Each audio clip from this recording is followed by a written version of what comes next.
Chapter 41. Sameness in Difference. Scholars of the highest class, when they hear about the Tao, earnestly carry it into practice. Scholars of the middle class, when they have heard about it, seem now to keep it and now to lose it. Scholars of the lowest class, when they have heard about it, laugh greatly at it. If it were not thus laughed at, it would not be fit to be the Tao. Therefore the sentence makers have thus expressed themselves. The Tao, when brightest seen, seems light to lack. Who progress in it makes, seems drawing back. Its even way is like a rugged track. Its highest virtue from the veil doth rise, its greatest beauty seems to offend the eyes, and he has most whose lot the least supplies. Its firmest virtue seems but poor and low, its solid truth seems change to undergo. Its largest square doth yet no corner show. A vessel great, it is the slowest made. Loud is its sound, but never word it said. A semblance great, the shadow of a shade. The Tao is hidden and has no name, but it is the Tao which is skillful at imparting to all things what they need and making them complete.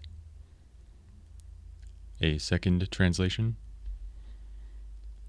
When a superior scholar hears of reason, he endeavors to practice it.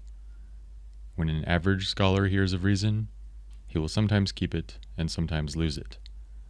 When an inferior scholar hears of reason, he will greatly ridicule it.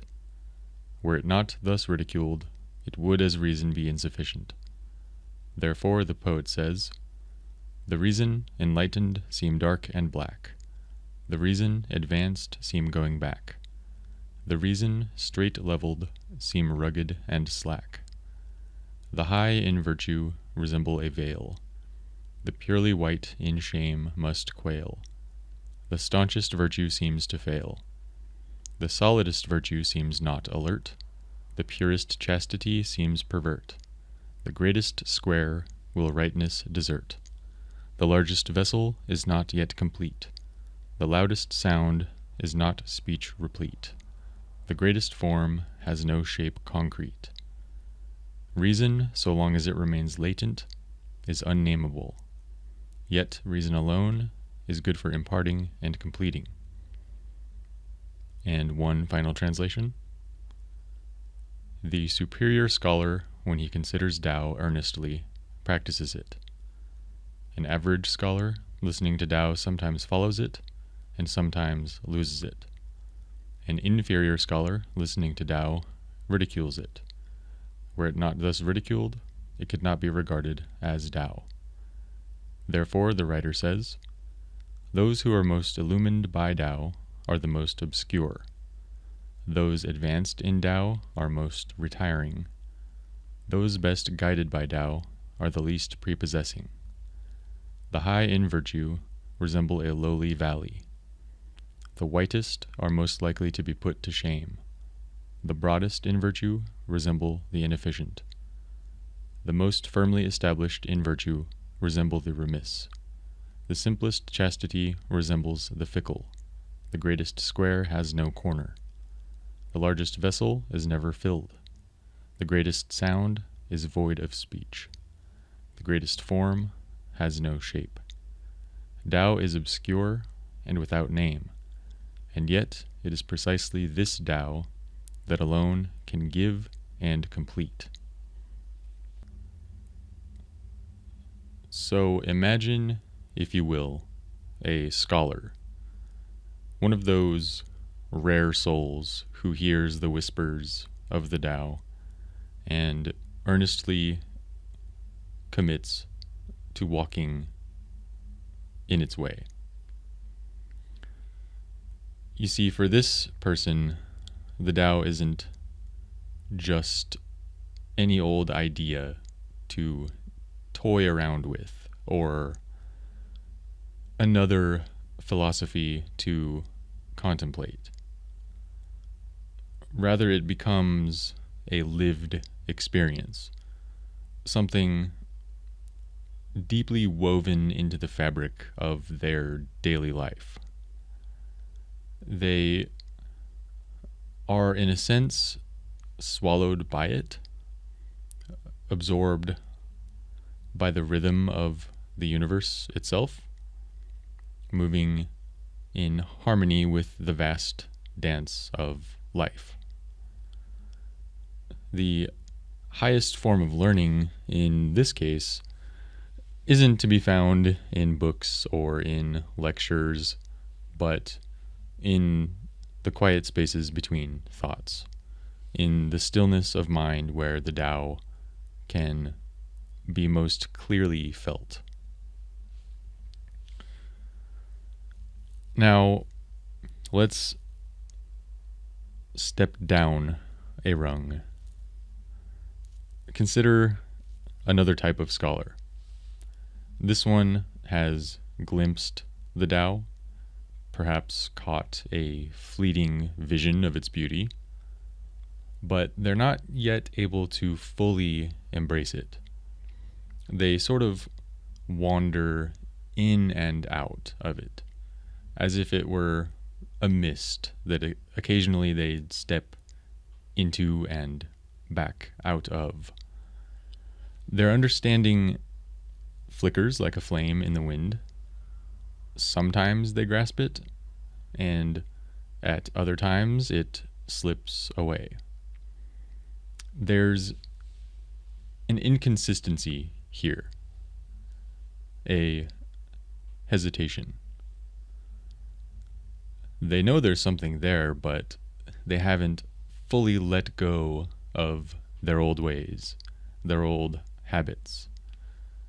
It's as though they're holding on to the railing of a bridge, peering over into the depths of the unknown, but not quite ready to jump. And then we come to those who laugh at the Tao. They hear about it and they laugh it off. Why? Because it seems too absurd, too simple.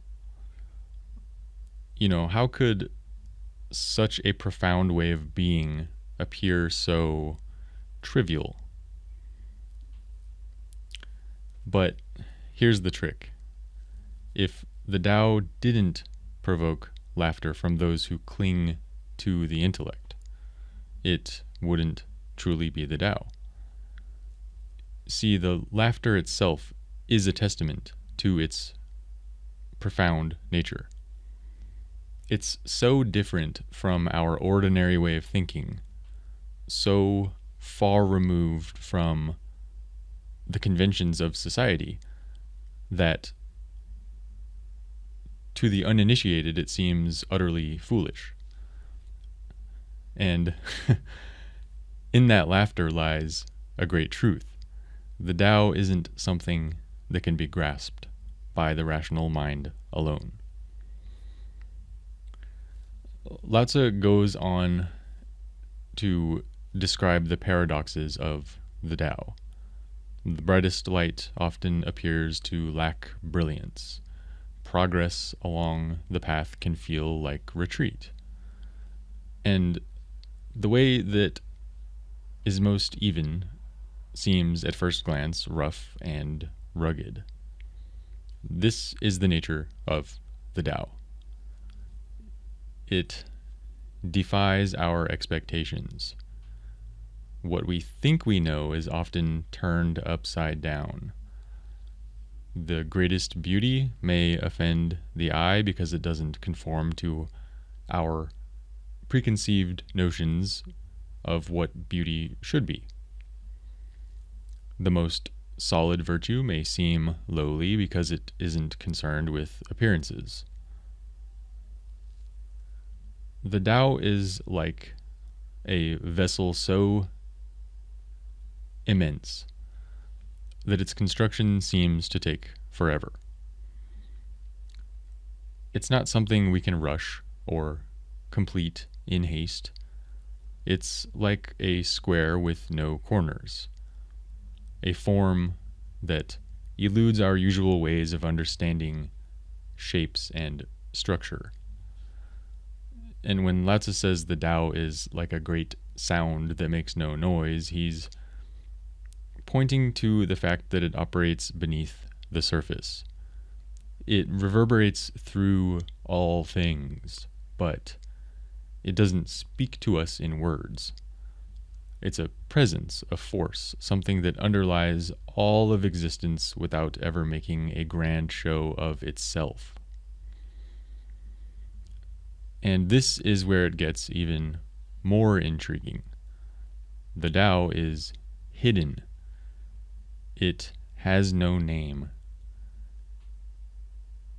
You can't point to it and say, there it is.